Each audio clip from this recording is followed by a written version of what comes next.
And hopefully the observer, the camera works out where it is a bit better. As usual, let me know about the sounds. And then we also have actually remembered to get the new overlay. I'm very proud of this. I remembered to scroll up in an old chat with Indy, where I'd asked him for it months ago, actually install it, and actually choose it. So I'm very proud.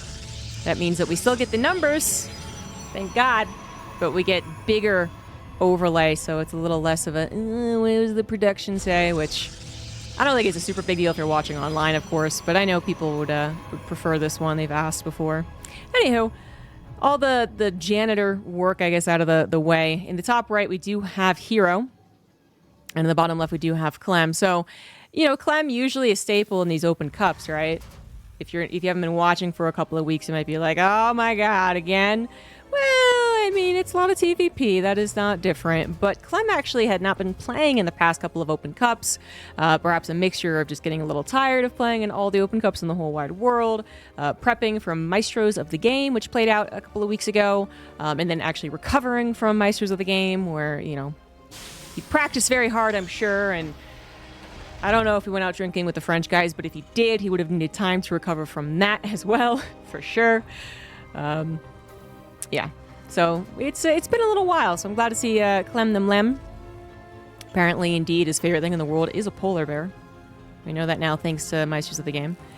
And he is going to be playing Protoss versus Terran. He's not going to play TVT, but he is still playing Terran versus Protoss, and obviously Terran versus Zerg. I don't think that would ever really be in question. I think there's actually a chance that if maybe there was no patch, I'm not saying the patches fix everything, just that it's maybe something that stirs up a little more interest at least.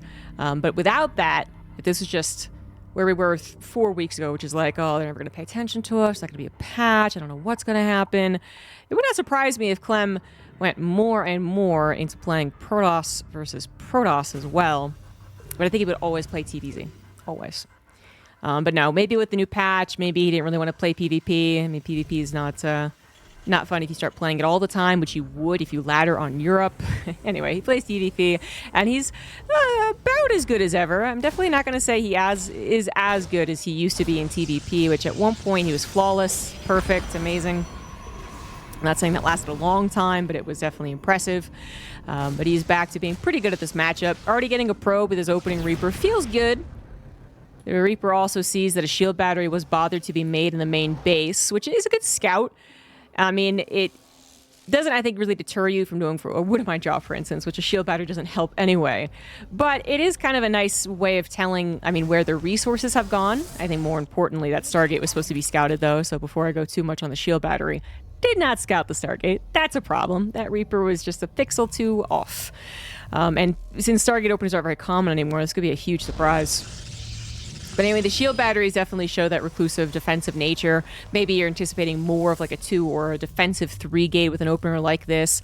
I've been talking about Classic doing this a lot, and I still feel like Classic was the one that I noticed the most, just default doing this. And I think I still like that, even with a Twilight Council opener. But particularly when you're facing a factory expand, not that hero knew that. Hero is one of the guys who does mix in, not scouting at all. But anyway, you're facing an aggressive Terran. It is the meta that is, with Factory Expand, is quite popular. And you are going for a Stargate opener, which isn't meant to keep the Oracle at home. As you can see here, you know, shield batteries at home does make some sense. The Oracle flew across the map, has found 4 SCVs. No Marines died in the process. Most importantly, the Oracle gets out. Would have mind? Jesus criminy. Gets 2 probes, and this one shouldn't get any as the Phoenix pops out in the nick of time to lift and get that unit over there. Those units, there's only 2 of them, though. Stalker has to be warped into the natural to stop the Hellion from getting any more damage done. But with the shield battery, that seems incredibly unlikely. I don't know how many shots that one Hellion have to take through a shield battery to actually get a kill on a probe. 6? Is it double? Is it triple? I don't know. But yeah, that Hellion, usually a good idea. When you do have double shield battery, it just... those little tiny annoyances that Clem certainly would usually get with his control, they don't happen anymore. Because honestly, with the units, limited units that Protoss has, and all of them having to go kill this Widowmine up in the main base, that Hellion without the shield battery could have gotten 2 probes. Doesn't sound like a big deal, but sometimes it is. Overall, obviously, the Protoss is winning right now, although losing a very real Phoenix. Even knowing he went for a Stargate, that took me a second. Like, oh, hallucinated Phoenix has in the middle of the map. No, that was a very real one. That is not a great thing to do. hero, up until that point, was playing very smoothly. Now it's a little bit more even after losing that expensive unit overall. One that wasn't going to add very much to the game, I suppose. It wasn't going to go up to 5 Phoenix. 1 Phoenix can't really do anything as far as harassment. It could lift a tank on its last dying breath. More likely, it could have tried to scout with this Oracle for any drops, but it's still nasty to lose.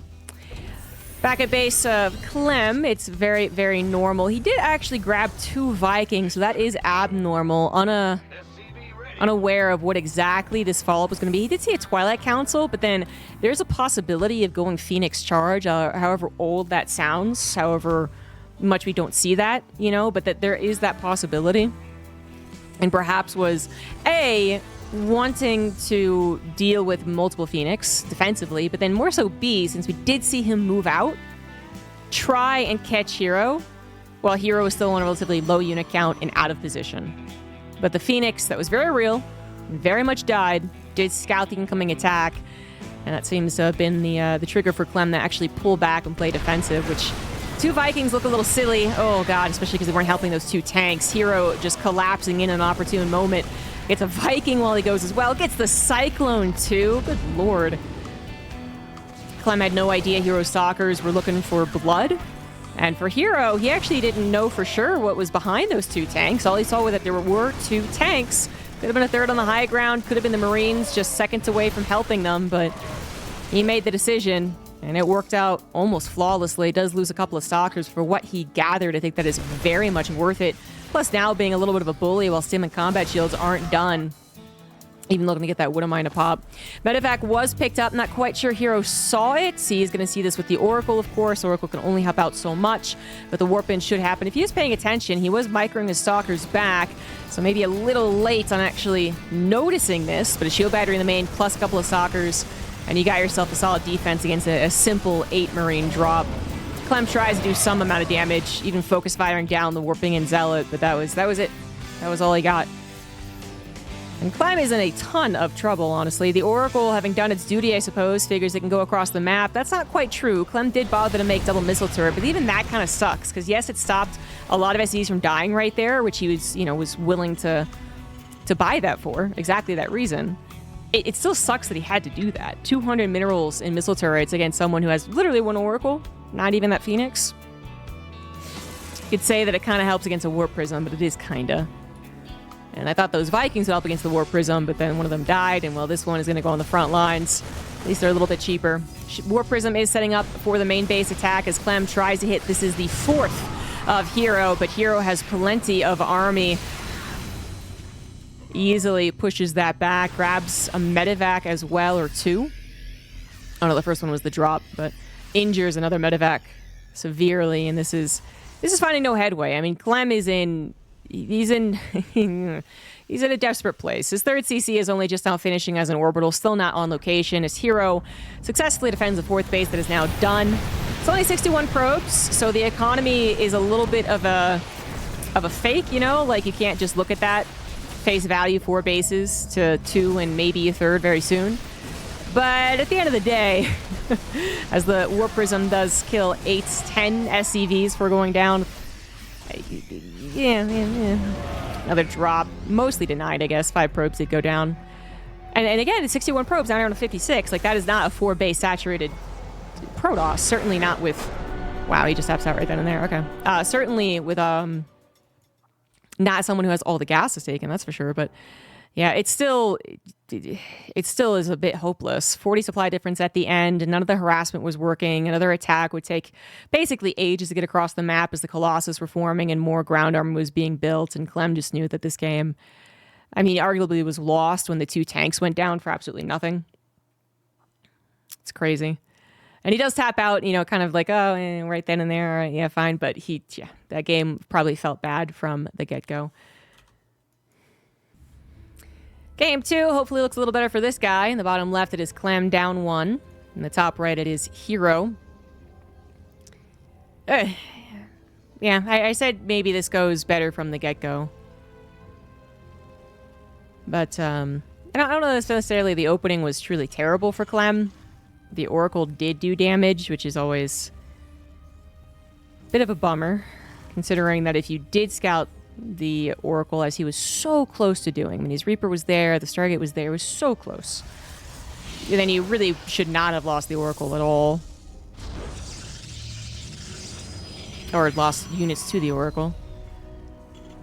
Then you decide to try and do a little push, double Viking, Cyclone, Tow. Maybe catch someone who is either mid-transition trying to get to those Blinkstalkers, or someone who is building Phoenix. And it's scouted, and you're like, well, now I'm not in position anymore. It's not going to be as effective. At the end of the day, I do think it was right to pull back. I think hero had already built a decent number of stalkers to stop the little push out. But I feel like what really, really, really did the not quite nail in the coffin, but like the gut punch when your heart drops to your stomach, that kind of feeling, was when the 2 tanks were killed for almost free. 2 tanks, a Cyclone, and a Viking died for 3 stalkers. And the math doesn't add up for the Terran, sure, but just the real impact of all of those units cannot be understated. Even the second Viking, which wasn't going to help much versus air, but landed does help. You know, for some of those earlier TVP battles, Vikings are actually quite scary. Just really, really sucks to lose it. And it not something that happens all that often. I mean, you know, I might sit there and be like, well, of course hero takes out those 2 tanks that were totally undefended. Like, what was Clem thinking? Very few Protosses are going to attack like that. The hero, first of all, being as aggressive with the Stalker's second, blink after Stargate. You know, no Warp Prism, not starting from the get-go with the gateways. Very few, I think, are going to be that in your face. And then very few Protoss are going to get that scout on the 2 tanks and then assume that they can kill the 2 tanks, you know? They might see it. They might, like, poke their head in with the Stalkers coming in a little bit later and be like, oh, it might be a little vulnerable, but then they have to think it through. They're like, oh, well, yeah, maybe there's a third thing, and maybe there's... I don't know. But hero doesn't think things through. Sometimes he does. But, you know, when he doesn't, a lot of times he's right. Like, his instinct is actually quite good. Every once in a while, his instinct does make him look like a questionable player. You're like, well, I don't know about that one. But then that is such a highlight example of why hero's instinct can be fantastic. Because he just is like, 2 tanks are defended! And Clem did not get to respond. And that just took all the power out of his initial attack, and all the drops were failing as well.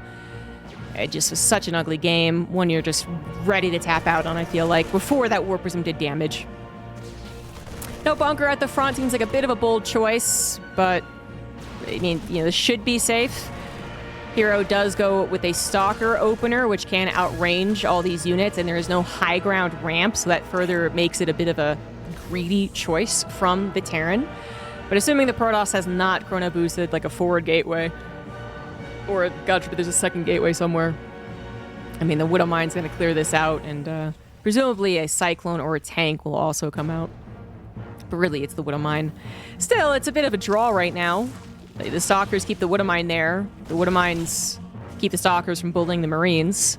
So Clem can't really pick up the Widow Mines and go for Widow Mine drop without losing that extra layer of safety. But then, again, hero might not have the appropriate number of Stalkers to defend the Widow Mine drop. But what the fuck? Oh my god, he just brought probes. Ha! I didn't even register what was happening. I saw probes and I was like, that must be my imagination. But he literally was like, I hate this Widow Mine stopping me from bullying your Marines. I'm going to bring 2 probes for 2 Widow Mines. That's insane. Hero really, really, really did not want those Widow Mines to protect those Marines. More power to him. Clem was being greedy, not building a bunker. Tank now is out, thankfully, and that will bully away the Stalkers, but you don't see that too often. Usually it's, you know, it's I would say not really worth it, pull the probes, you know, or, you know, you think about it in your head, but you're like, it's going to take too long for the probes to come across the map. But that was, yeah, it is a choice. That is a choice. And in total, what happened, though? Yeah, in total, I mean, he ends up losing 3 Stalkers with the tank popping out. Maybe a little over-dedication, honestly, from Hero. And what was... It was like a neato jet idea. It was so neat. but was it really the wisest? Is it really the thing that we're going to see every Protoss doing versus... I don't know. Obviously, he could have also saved maybe a couple of Stalkers by not engaging so fiercely. But by the by, funny opener here. By the way, hero did go for Twilight Council opener charge, however. So this is a very important distinction, one that Clem also wants to identify as soon as possible. Stalkers get recalled. They do not immediately blink. Now that's a little suspect, but it could have been because the Widowmine was already burrowed. They want to try, but they still aren't blinking against this Liberator. And they still aren't blinking. I mean, I feel like this point, Terran knows it's got to be a charge opener, although the number of Zealots hasn't really appeared. I don't think they saw that the Zealots were a bit speedier as they walk either. I think everything else has given Clem the information that he does technically need. Has he picked up on it? I'm not quite sure. He did build a bunker. I think that's wise, even if this was a blink opener, just in case hero decides to be more aggressive than you expect later on in the game with Stalkers. But now I think you'd really like it for the protection of any type of charge sudden attack, which hero has been experimenting with throughout the last few months. Just charge lots, and then this is a good time, just throw them across the map. And because sometimes that Terran is so dependent on tanks and maybe a bunker, maybe not, the Zealots can be weirdly effective, because tanks aren't very good against them. But not the case quite here. We see the Zealots, maybe they were supposed to set up for a run by later on, I'm not sure, but not doing a whole lot. Liberator, microed, ran away, repaired. So far, not too much to speak of as to who's getting a little more ahead than the other. 8 worker difference is pretty much the okay spot for Protoss. 3rd CC finishing up for Clem as he starts grabbing those Widow Mines. He did only go for, well, 3 tanks actually, which might feel a little bit bad against someone open up a charge, but kind of depends on when he goes for the engagement. As we see, Blink is on the way, Colossus are on the way. We're eventually going to get to the same final Protoss army, although not Storm, but still an army we're very familiar with. And then tanks can help against that, particularly against those Colossus before you have the Viking count. 2nd starport is on the way already. We're going to go ahead and just move that factory off the reactor too, so we're worried about that transition than about any potential mass charge lot, which I gotta say, there isn't a lot of information about it not being mass charge lot. The only thing I can really see is that Clem has been tracking the 4th Nexus timing. And then if you were going to go like mass ground army, like the old Zest, I suppose, then you would have already had a 4th base. Because then, because he didn't see the gases in the natural or the 3rd, he doesn't see, the army a lot. So it could have been in the middle of the map waiting to go. But again, I think he's picking up on enough things to really try and make the best possible outcome, which might seem like a lot of just defending. It's like, well, is it really that impressive? He's just defending. When a lot of the TVP still has those push-outs with the first 2 medevacs, with those tanks, you're trying to get something done, 3rd, 4th base of the Protoss. I mean, when the player is just playing defensively, there's 2 things. Either they're reading into the situation, which I think Clem is doing, or they are a little scared of Protoss, which is kind of understandable, but might not, be the best thing. And I guess the 3rd option is that they really want to get to late game. That's something that Bjorn has been doing a lot, actually, versus Protoss, which is just I'm going to get to the super late game. But I think Clem had to navigate, making sure he didn't get, charge lot all in, basically. Then needing something against the Colossus transition, which he figured was on the way. The Viking count is already building. And then, securing his 3rd before he's really ready to go. And now he is, with quite a fearsome army. 3 Colossus? Nope, that's only 2. Scan reveals the hallucination. Shield battery is ready to go, but the army supplies heavily in favor of Clem right now, with all the tanks sieging up too. The charge lot's instantly getting evaporated. Liberator even comes in to help, and this is looking like a very good engagement for the Terran. Colossus are still alive, however, only 1 tank is left over, but the Colossus is starting to fall. The shield battery out of juice. The replacement shield battery is coming in the nick of time. That was a trade for sure. Hero losing a lot of those frontline units, not having another Colossus here fast enough. It was the Disruptor, that's why. But can the Disruptor actually get the shot? Usually not. Not against Clem. Vikings still not able to take down that last Colossus. The shield batteries are just barely keeping it alive, but they are now officially out of energy. The Disruptor did not get a great shot. The Vikings can now land. Plenty of medevac energy, plenty of bio left over, and this is just an easy game to call. Clem knows he's going to win here. Protoss knows the Terran's going to win here, and that is going to be a decisive victory for Clem. Not quite the ebb and flow that hero was looking for. I think preferably when you do open up with a charge... Oh, Dark Shrine is already done. Okay, that's annoying, but probably not going to change the game. When you open up with that charge, you are kind of hoping the Terran player has some type of early game move out in mind, so you can shut it down. Just shut it down. And then while they lick their wounds is when you make all the transitions and all the economy.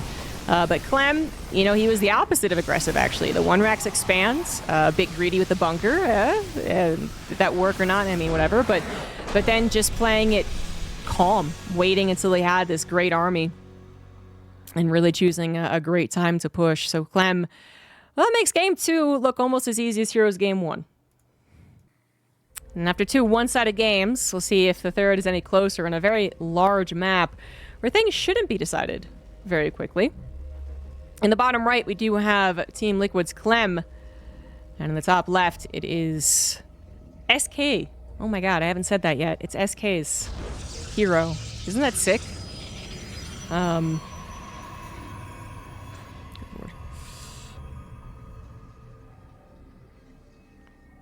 So, SK came into StarCraft again, which is quite a surprise.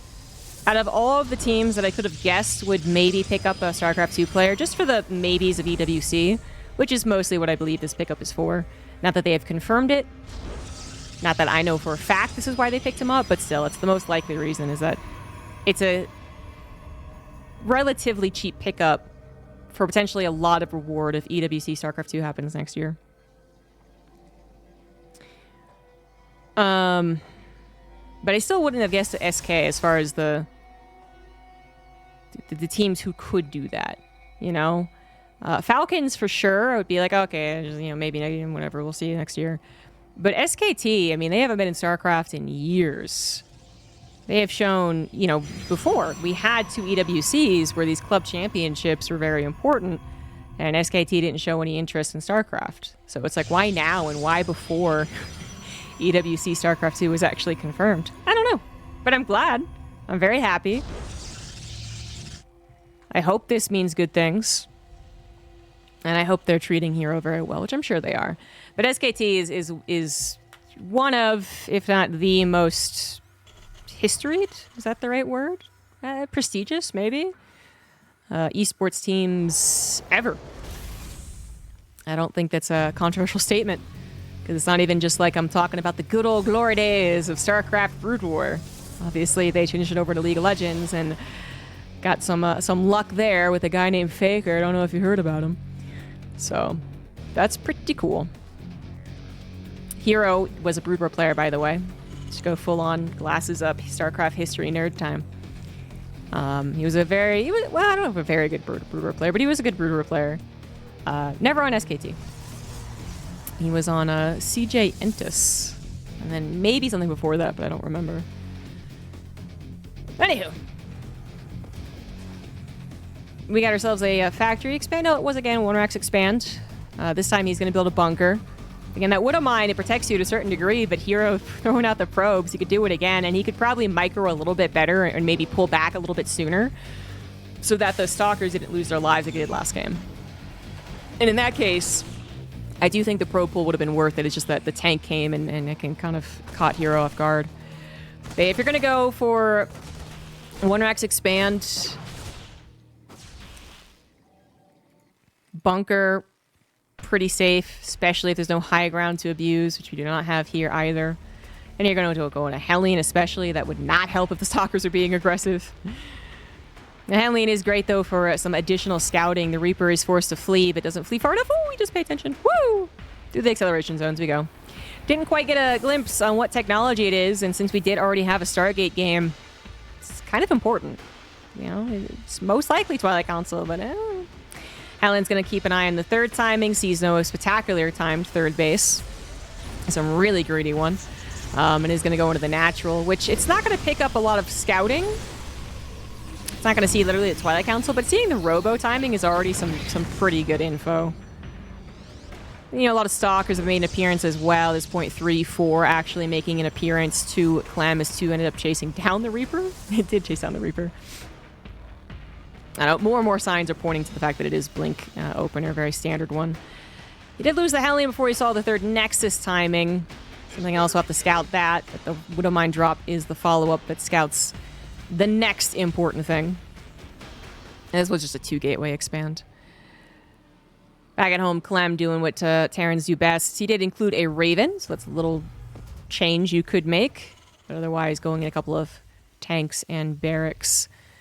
Widowmine drop, and right towards the main. There are no units preset. Where are the stalkers? Oh, they're all in the natural. Well, 50-50. It is in the main, though, and we are paying attention.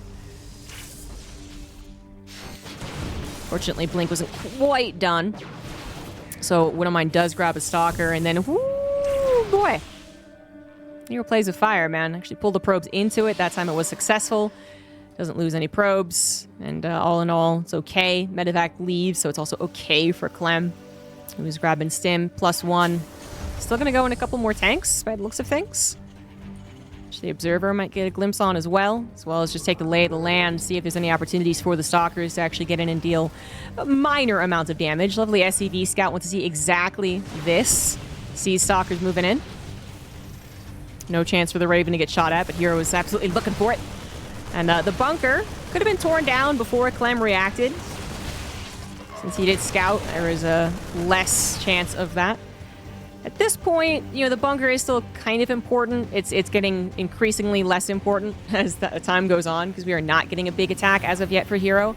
I do say as of yet, because we are adding on a lot of gateways. Charge has not begun, though, and so, I mean, you could warp in a lot of stalkers, try and do something, but it's, you know, I feel like the time is passing.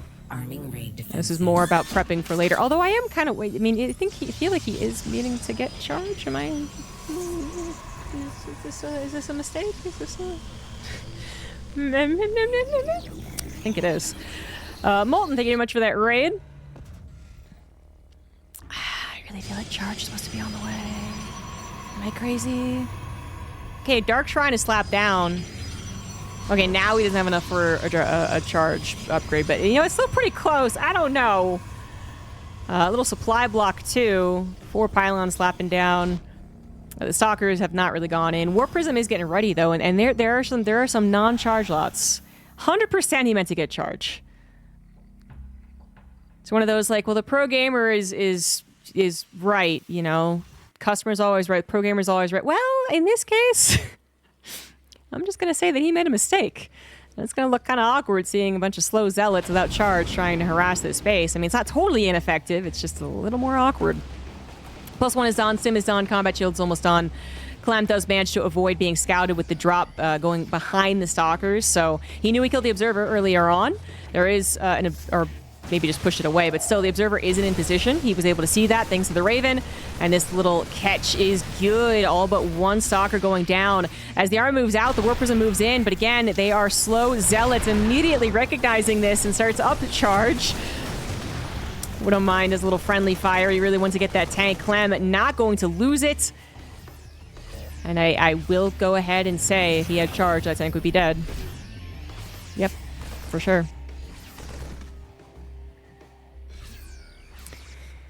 Well, fortunately, charge isn't that slow of an upgrade. Unfortunately, the War Prism just ran right into a couple Marines. Those barely live. But anyway, so the fact is like, recognizing it before the Terrans anywhere near your base is the best possible situation.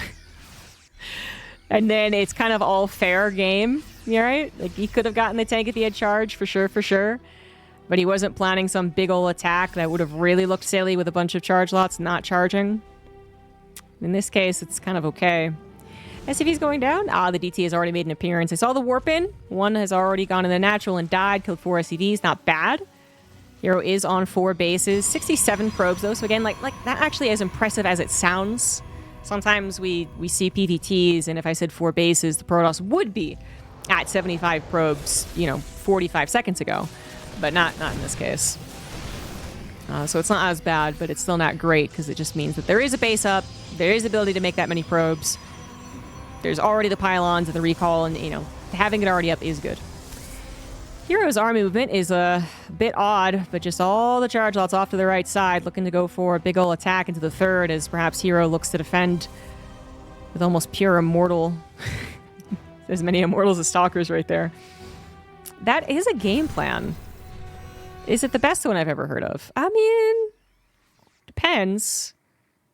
If it forces a base trade, that's also where Dark Shrine could be really good. I feel like is this intending to force a base trade? It kind of feels that way. Zealots to the left, a bunch of Zealots to the right, not much in the middle. Scan ahead reveals a weirdly small army, and you gotta wonder what the hell that means. Where's the Colossus? Where's the Stalkers? Where's the Charge Lots? Well, found the Charge Lots. They're only on 3 gases. Hero can afford quite a lot. Fortunately, I think Clem was already getting a little suspect when he scanned. So there is a strong reaction so far. Repair on the bunker, hold position on the SCVs, dancing around with the bio, but unfortunately just not enough reinforcements as of yet to deal with all that many Zealots. Clem does go for the attack, by the way. Just charges right on in there. 3 Immortals still up and running. Raven trying to help. Vikings end up landing. There's no Colossus to kill after all. And this looks like a big old mess, but Chargelot's coming on the backside. Tank's not very effective. Bio starting to get overstimmed. Medevac's not able to heal. Zealot's actually getting nice and close. +2. Also now finished. And Hero might... maybe made that work. That seemed awfully dangerous, but it seems like it has. 3rd CC. Did it die? It did die. Orbital Command dead. That is a 4th. That is only halfway done building. Hero, meanwhile, grabs a 5th. Wow. Okay, and I think that is it. Yeah, Clem's gonna have to tap out. He, that is a game. That is a game. All things considered, besides losing the 3rd CC, which is obviously terrible, like, that just, shouldn't have happened. I really thought his anti-bajillion Zealot defense was pretty impressive. I mean, that was probably 30 Zealots on the other side of the map. 20 from the right and 10 on the left, or something close to it. And he would only have lost, I think it was like 18 SCVs, if this plays out. And then again, he would have had 4 CCs. This wasn't canceled. This theoretically doesn't die. I do think he was also a bit surprised at how much the defense happened. Because at the end of the... I mean, what did he see when he attacked? So he's like, oh shit, Zealots. Doesn't lift, unfortunately. Micro. Jumps on top of the Immortals. Immortals... God, good lord, he had 6 Immortals? Okay. Still. That seems like so little.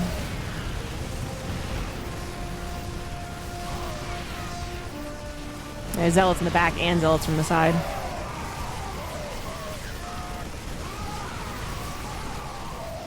I mean, they both made mistakes. But Hero had the infrastructure still up. And frankly, with 5 bases finishing, I'm not even sure Clem's 3rd CC would have kept him in the game.